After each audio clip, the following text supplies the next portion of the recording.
yang saya perhatikan itu dia itu udah terbentuk pola bahwa kalau dia itu marah, kan semua mengabaikan sampai dia tenang sendiri.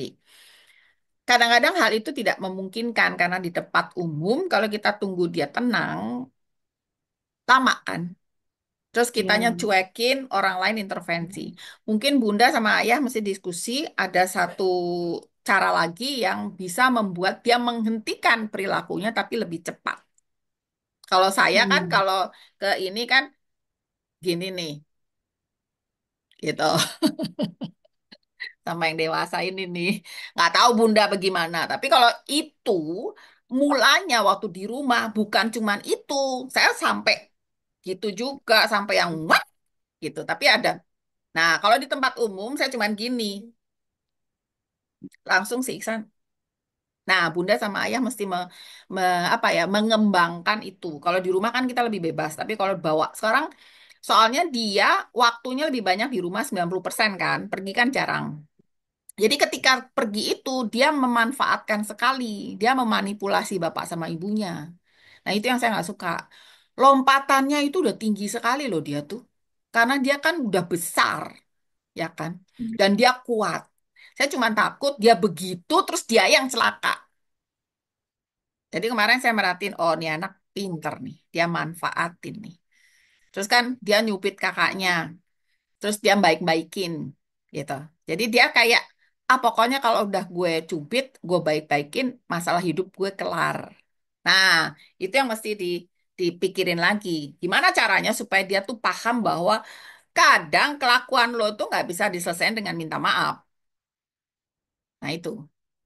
Jadi gitu, saya selalu kalau kalau apa ketemu sama siapa aja, saya memperhatikan dan membayangkan 5 tahun lagi. Nah, saya ngebayangin nih si bocah nih, sekarang sih lucu-lucu aja dan datangnya ke rumah saya. Saya mah pasti akan memahami. Tapi kan saya membayangkan dia kemana-mana. Bunda juga kan kemana-mana, tapi nggak makin muda belia gitu toh. Sementara nih anak Iya. kelihatan kan kemarin tinggi, lompatannya kenceng. Wah, bahaya nih. Jadi harus ada kekuatan ekstra dari bapak sama ibunya, power of authority. Nah, itu harus dikembangkan. Entah dengan, kalau saya perhatiin, yang lebih pegang peranan si bunda daripada si ayah. Sama kayak di sini. Si bapak-bapak lebih memilih untuk, ah, kalem aja deh. Gitu. Kalau bunda-bunda kan, gitu kan. Nah, kalau saya kan, ya tahu sendiri ya, dari si Iksan kecil saya udah kebayang dia akan segede gini. Terus saya ngebayangin saya juga akan setua ini. Jadi saya udah dari kecil mengembangkan, saya dari jauh cuman ngeliatin aja cuman gini, dia akan balik lagi terus minta maaf sama ke saya gitu. Saya nggak usah teriak, nggak usah ngomong. Nah itu dikembangannya di rumah sehingga ketika pergi Itu, itu tinggal dimanfaatkan. Bisa itu tuh jadi. misalnya, Mm-mm. Kenapa? itu kita otoritas itu maksudnya apa, kita kayak ngasih dia kode atau apa, atau boleh dengan misalnya nih kamu diam nih kasih makanan atau apa gitu, beda Kalau saya nggak? lebih ke pokoknya gue nggak mau tau lo berhenti. Di rumah kita bisa pakai cara apa Hmm. aja. Pengalaman tidak menyenangkan pun saya halalkan dalam hal ini. Kayak misalnya saya marah besar gitu. Si Iksan kaget, "Ih, ibu suka marah ya." Gitu. Nah, pas di luaran, kamu kemarah-marah, ibu bisa lebih marah loh. Dia inget kan? Terus dia diem. Enggak, saya nggak tawarin hadiah apa-apa. Dalam hal itu, Hmm. power of authority. Kita suka nggak suka, kita kalau disemprit polisi, kita berhentikan. Nah, itu saya mau SUA belajar. Kalau Grace di sekolah, udah ada guru, tenang. Pasti dia akan paham. Tapi kalau SUA belum. Nah, itu. Jadi kalau kalau saya di rumah itu ada saat di mana saya ngamuk sengamuk-ngamuknya, terus senyap semua, tapi pas di tempat umum saya ingatkan dia, ibu bisa marah loh. Nah itu, oh jangan marah ibu nanti nggak jadi nih akun. Terus langsung terjaga semua, behaviornya bagus. Nah, kalau Siksua yang dia tertanam di dirinya dia adalah apa yang dialami sehari-hari kan. Nah, sehari-hari ini yang ada tuh adalah kalau gue uring-uringan, gue dikasih waktu sama mak bapak gue didiemin, terserah sampai berapa lama. Ya kalau gue udah diem ya gue udah diem. Kalau gue nggak mau diem ya gue belum mau diem. Itu Hmm. sekarang. Iya. Dan itu kita nggak bisa selalu bawa ke tempat umum, ya kan? Pasti Bunda setuju. Ya juga ya, gitu. Sekarang ini sih saya sangat bersyukur bahwa cerita-ceritanya ketika dia liburan itu dia baik-baik aja karena diceritain. Tapi jangan salah, konteksnya liburan. Dia kepingin, Iya. ya. Ada Ketika sih yang saya, dia kayak Mm-mm. kayak malam gitu kan, dia kasurnya cuma satu nih, dia masih pengen main kan, lompat-lompat. Aduh, nih anak nggak bisa nih, anak yang satunya pengen tidur nih. Akhirnya saya ajak main dulu keluar gitu. Yesua dia nggak mau, masih mau main aja. Gitu kayak gitu Iya, ada ya kalau mm-mm. Nah, jadi sekarang ini pengalaman dia adalah apapun yang gue rasa, gue harus dapat dulu. Saya mau dia juga mulai dapat pengalaman. Nggak bisa, lo mau gimana juga, sekarang harus berhenti. Itu. Nah, itu saya pelajarannya sederhana tuh. Misalnya nih, si Iksan berisik. Iksan, jangan berisik, Bapak tidur itu. Shh, kasihan. Gitu. Tapi dia di tempat yang sama. Dia mondar-mandir. Jadi mengajarkan mereka untuk regulasi diri. Itu penting banget untuk dewasa. Percaya deh, nanti Bunda percaya ya sama saya. Bunda nanti tua. Dikiranya saya mau ngasih nasihat apa ya? Udah mendekat. Apa nih takut saya nggak denger. Jadi saya itu memang udah siap-siap dari zaman dia kecil, dari zaman umur 6 kan saya lihat keluarga ayahnya. Wah, gede-gede nih semua, mampus gue. Udah gitu kan saya pisah, jadi saya tahu saya akan sendirian. Saya belum ada kepikiran akan nikah lagi atau apa. Jadi saya tahu ini akan menjadi urusan saya, gitu. Dan saya terima peran itu dengan sukacita. Cuman saya juga nggak mau anak saya dimarahin orang, dipukul orang. Saya maunya saya yang melakukan, gitu. Jadi saya lakukan itu di rumah, yang marah lah, yang saya pukul lah, yang saya cubit, yang saya ngamuk. Dia umur sampai umur 10, umur 15 masih saya lakukan kok. Habis itu saya lebih pendekatan yang personal yang ngomongnya pelan. Jadi kalau udah remaja tuh kan "Wah," tuh kalau kita balas juga wah nggak dapet apa-apa. Jadi ketika dia naik saya justru ngomongnya pelan. Jadi dia, "Hah, Ibu ngomong apa sih?" Gitu. Tekniknya gitu kalau saya. Jadi dia tapi saya tuh mikir, lo katanya nonverbal kok ngomel-ngomel sih marah-marahin gue gitu. Karena dia nggak tahu apa yang mau dia marahin ya. Saya malah ngomong, Ibu nggak ngerti kalau kamu ngomongnya kenceng gitu. Coba kita diam dulu yuk. Jadi kita tulis sama-sama. Ada apa sih? Saya ngomongnya gitu. Ntar juga ada masanya tuh si Grace juga bete-bete nggak penting. Bundanya udah ubanan. Kebayang ya anaknya 5 ya. Ah, Bunda mute. Jadi udah baguslah 2, udah yang penting sehat, makin maju. Kebayang zaman sekarang anaknya 5, ya Allah, kasih makan nasi aja udah pusing. belum ada yang sakit satu, waduh, waduh, waduh. Ketularan semua. Iya, iya. Makanya, jadi eh, saya udah melangkah atau udah memikirkan jauh ke depan gitu. Saya lihat, ih, sosok ayahnya gede. Si Sua bisa sebesar itu. Saya takutnya terus orang tua kewalahan terus nggak ngajak-ngajak pergi. Kan kasihan. Kalau dia bisa menjaga diri, baik-baik aja. Kayak kemarin sebelum Bunda datang, itu ada tamu yang adalah klien saya waktu dia umur 6 tahun.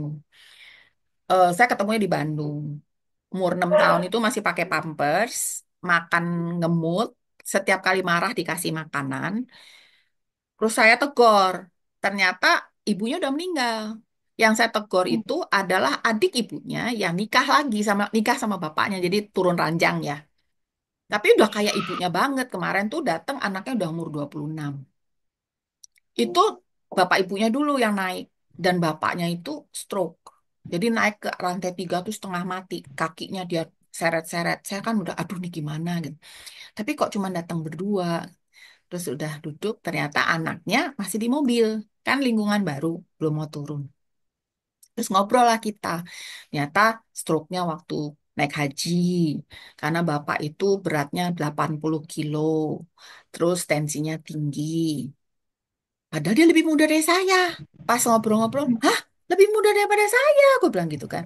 Terus saya kasih tahu bapak, Pak, ini lebih muda loh daripada kita. Kita nggak usah ngasih tahu umur kita ya, tapi pokoknya lebih muda gitu. Si bapak tuh ketawa. Nah, anaknya waktu ketemu saya dia umur 6, sekarang kan udah 26, berarti 20 tahun yang lalu. Itu kan ngemut aja. Itu masalah giginya sampai sekarang. Kalau Iksan kan nggak bisa gosok gigi. Jadi saya bawa ke dokter gigi waktu dia umurnya belasan. Terus saya bersihin pakai apa obat kumur gitu kan. Jadi ke dokter gigi selalu dokter giginya bilang ini bagus nih nggak ada bolongnya gitu. Setiap 1,5 bulan kan saya bawa scaling bersihin gitu kan. Anak ini enggak, kalau kesakitan giginya harus dibius total. Makanya saya bilang selalu ke semua ibu, dari kecil ajarin, biasain, supaya pas tuanya kita nggak setengah mati. Nah ini anak, karena bapak ibunya juga nggak tahu mau ngapain. Pas umur 15, makannya nggak bisa bener, ngurusin dirinya sendiri nggak bisa bener, akhirnya dimasukin asrama selama 1,5 tahun. Baru bisa pakai baju belajar di situ segala macam. Lah itu uangnya berapa? Tuh. Terus sekarang udah nggak di asrama, tapi tetap harus bersekolah. Saya mikir, kok sedih banget ya. Bapaknya stroke, ibunya juga nggak kerja, anaknya harus dibawa ke sekolah. Saya mikir uang pada umur segitu dan harus pakai supir karena bapaknya nggak bisa nyupir lagi kan. Terus ibunya juga bukan tipe yang nyupir kayaknya. Nah, di situ saya tuh kayak diminta Tuhan untuk bersyukur gitu. Ih, alhamdulillah ya Ihsan ya. Nah, lucunya Ihsan lagi duduk tuh di lantai. Dia lagi bete-bete karena sebetulnya sore itu kita mau pergi nganterin lukisan. Terus aku bilang, belum bisa San, ada tamu. Tamunya bapak, tamunya ibu, kita tunggu. Nah, terus dia duduk di belakang tuh ya. Dia diem ya. Tapi tangannya ngambil satu lukisan, dia turunin. Gitu. Tangannya sini. Terus ya dia duduk di meja kan. Terus dia dia duduk diam nih dia nih big bossnya. Terus tangannya ngambilin jarum pentul kan saya pasang taplak kan apa kain gitu buat taplak long dress. Dia ambil jarum pentulnya dia lepas satu, belum beres-beres. Nah pas anak itu datang si Dandi namanya. Si Iksan kaget ngeliatin. Nah si anak itu gelisah jadi gitu kan. Terus saya ajak ngomong, Dandi nggak apa-apa di sini kita cuma ngobrol. Lihat-lihat lukisan, bagus-bagus kok. Dia mulai tenang, karena kan diajak ngobrol. Terus si Ihsan berdiri, datengin Dandi, terus dia belakang gini. Aku bilang, ya ampun so sweet, bagus banget. Oh dia empatinya ada, dia kali mikir, lo gelisah ya, lo kaget ya, ini rumah baru gak tahu ya. Terus si Dandinya kaget, terus kayak ada frekuensinya gitu mereka. Kita yang dewasa-dewasa bengong aja ngeliatin, hah? Gitu. Tapi di situ saya dapat pelajaran satu, segala hal yang dari kecil itu harus dipupuk supaya tuanya kita nggak susah, anaknya juga nggak kesakitan. Kedua, semua orang pasti tua deh. Terus anak itu bentukannya ya seperti orang tuanya. Jadi ketika saya ngeliat si Subak sama bapaknya, saya langsung, aduh, ini anak marahnya dengan loncat. Nggak mau dong saya, dia gitu terus. Kalau udah ini aja kan dia udah tinggi kan. Bundanya bentar lagi kalah loh tuh. Iya betul. Jadi mulai dikembangkan tuh power of authority dari bapak ibunya yang steh, udah itu langsung cep. Nah itu nggak tahu yang cocok apa kan kita masih tebak-tebak. Cuman sekarang ini dia udah belajar bahwa gue kalau marah gue didiemin. Ya udah terserah gue sampai jam berapa gue mau suka-suka. Toh mak bapak gue diem aja gitu kan. Nah itu harus mulai lagi nih. Karena ada masanya di mana kita nggak bisa juga pakai cara itu gitu. Apalagi kan sekarang kita udah tahu kita mau tempat umum dan segala macem gitu. Itu yang saya perhatikan kemarin. Makanya mumpung nih kita masih seger sehat, power of authority-nya udah mulai harus. Hmm. termasuk ke si kakak kan. Nanti tapi si kakak kan dikasih tahu ibunya kenceng dikit dia udah ngerti, ya kan. Nah, si adik nih proses aja. Saya sih tapi mencukuri bahwa dia berkembang sesuai usianya gitu loh. Terus apa yang dia alamin itu dia tangkep dan dia olah. Kita akan nangis bombay kalau apapun yang dialami itu dia nggak bisa olah. Di apa-apain juga dia nggak bisa olah. Itu setengah mati loh. Pada akhirnya yang kayak gitu-gitu cuman bisa rutinitas aja. Udah terbatas cuman urusan kamar mandi doang. Yang lain nggak bisa. Kalau nih anak dia mengolah. Termasuk bagaimana memanipulasi supaya dapat apa yang dia mau. Ah, itu dia juga dapat. Yang bikin maknya darah tinggi. Tekan lonceng, Kalau tekan subscribe, dan kita jumpa lagi setiap Selasa dan Jumat. Bye.